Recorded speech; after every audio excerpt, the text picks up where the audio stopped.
Hey everyone, this video is mainly to showcase the potential for non-meta artifact sets. In this case, I've changed my Ningguang to a 4-piece retracing bolide set. Now I've been forcing myself to practice Xiao ever since I got him several weeks back, so I haven't played around with Ningguang as much. I was farming the Geo domain on and off for a timepiece upgrade for Ningguang, but had no luck for the last several weeks. I realized I built up quite a number of retracing bolide pieces doing so, thus decided to level up some artifacts for Noelle while clearing up some artifact space. In doing so, I noticed there were enough decent pieces for a Ningguang set as well, thus it got me curious. As I mentioned in the artifact tier list video, if we compare two artifact sets with the same substat rolls, the 4-piece retracing bolide set deals approximately 5 to 6% less overall damage than the conventional 2-piece Archaic Petra and 2-piece Gladiator set. Now I've been using the same Archaic Gladiator set for approximately 3 months and haven't been able to find any upgrades for it at all from both weekly boss drops and farming the Geo domain. So I'll quickly go over the sets before and after for a quick comparison. Here we're looking at my previous set, 2-piece Archaic Petra and 2-piece Gladiator. My level 90 Ningguang is running 1893 attack, 68 crit rate, 166 crit damage, and 117.6 geo damage. The other stats don't really matter, so I wouldn't bother going over them. For the weapon, Lost Prayer to the Sacred Winds. Artifact sets, here's the flower, the feather, timepiece, this is the one that I've been trying to replace for months, goblet, and headpiece.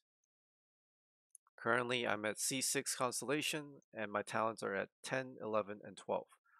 So when we're looking at these artifact sets, by no means are they any good. They're decent, but there's plenty of room for improvement.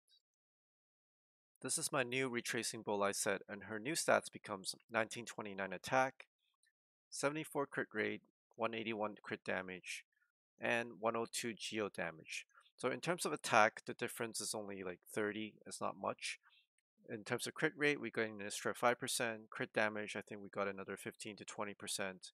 Geo damage does drop a little bit just because we missed out on the 15% from the 2-piece Archaic Petra, but in return I do gain 40% to my normal and charge attacks.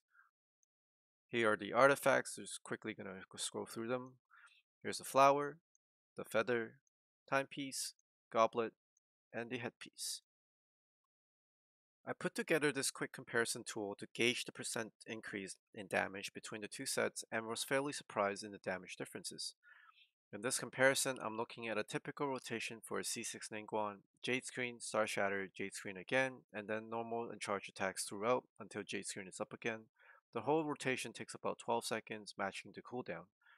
The new Bolide set actually deals approximately 15.72% more damage than my old Archaic Gladiator set. What this meant was it made up the 5 to 6% damage difference based on artifact tiers, plus added an extra 15% damage due to overall better substats.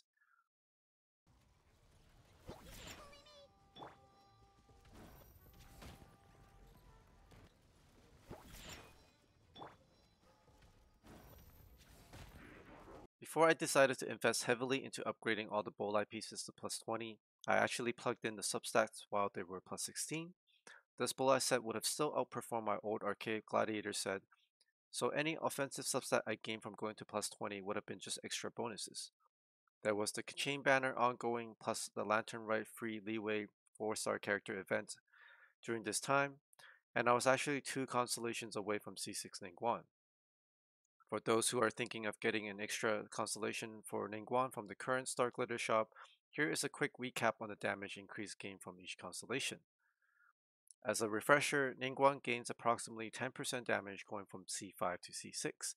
This boost in damage comes entirely from the 7 free Star Jades you gain after casting Star Shatter. The Star Jades actually benefit from the 4-piece retracing bolide set bonus, despite the description doesn't actually specify it. As I've mentioned in previous videos, Star Shatter is not the most reliable spell due to how it picks targets and how finicky the targeting system is overall. With my old set, if Star Shatter misses, I would have lost 30% of potential damage in a typical rotation. Even if it hits, I may run into overkill damage situations, leading to wasted damage. If you play a main DPS Ningguang, i.e. she stays on the field majority of the time, and you've invested heavily into her gear, odds are your Star Shatter completely overkills on damage on certain mobs. There is no point in dishing out 100k worth of damage when the target only has 10k HP. Personally, in addition to fixing the targeting system, I wish the developer would change Star Shatter's attack priority and make it such that subsequent Jades will continuously seek out targets that are alive. If you play a burst support Ningguang instead, and maybe only gearing her to be level 70 or so, the overkill damage isn't as big of an issue, cause likely you won't be doing as much damage as your main DPS. Because of this reason, I prefer the 4-piece Bolai set as I'm able to shift more of my damage to be coming from the normal attacks as opposed to a heavier hitting Star Shatter. Now for level 90, the base shield HP from a Geocrystallized reaction is 1421. With a 35% boost from the 2-piece bonus on top of the 15% from Geo Resonance, this makes the shield approximately 2135. This nets you roughly a 14% HP buffer for a typical 15k HP Ningguang. Now this isn't going to let you tank one-shots as if they're nothing, but it does make it much easier to upkeep the shield for the new Geo Resonance bonuses. With the 1.3 Geo Resonance change, keeping up your shield is vital to higher damage output due to the added resistance shred. Changing to a 4-piece Bolai set on Ningguang also helped free up some of the archaic pieces for Zhongli and gladiator pieces for Xiao, giving everyone a little bit of an extra upgrade. I've actually got another couple of flower and feather for retracing Bolai piece that had really good substat rolls on it, and this tool helped to min-max the optimal choice. It is very tempting to put this 34.2 crit damage piece on her, but this would actually lower my overall damage slightly. Thus I'll be saving this for Noelle instead. What I'm trying to stress is that the meta set isn't always the best as everyone's drops will be different. In the case for Ningguang, Archaic Gladiator will always likely be the best, given the same substat rolls across comparisons. However, spending 40 resin a pop to farm Gladiator pieces is just way too inefficient, and you might find better results exploring other suboptimal artifact sets. If you manage to land a Gladiator piece from a random weekly boss drops with the perfect rolls, great, but don't force it and limit your overall progress. It might even be worthwhile to put a 4-piece Ocean Conqueror set on Ningguang if you happen to be farming for a cryo set for another character. Just understand the ceiling potential will unlikely reach that of a 2-piece Archaic Gladiator set. To progress throughout the game efficiently is largely resource management dependent. I'll leave a link to the comparison spreadsheet in the description below. I didn't intend for this to be a public tool, so I didn't bother locking out cells. Just download a copy and play around as you see fit. As before, white cells are for inputs. You can change to different attack rotations on the second tab as you see fit. For example, if you aren't C6, just remove 6 rolls of Star Jades here and you'll be C5. Lastly, I will leave you with a clip of Ningguang soloing against the Valen. Diona is just here to give a shield.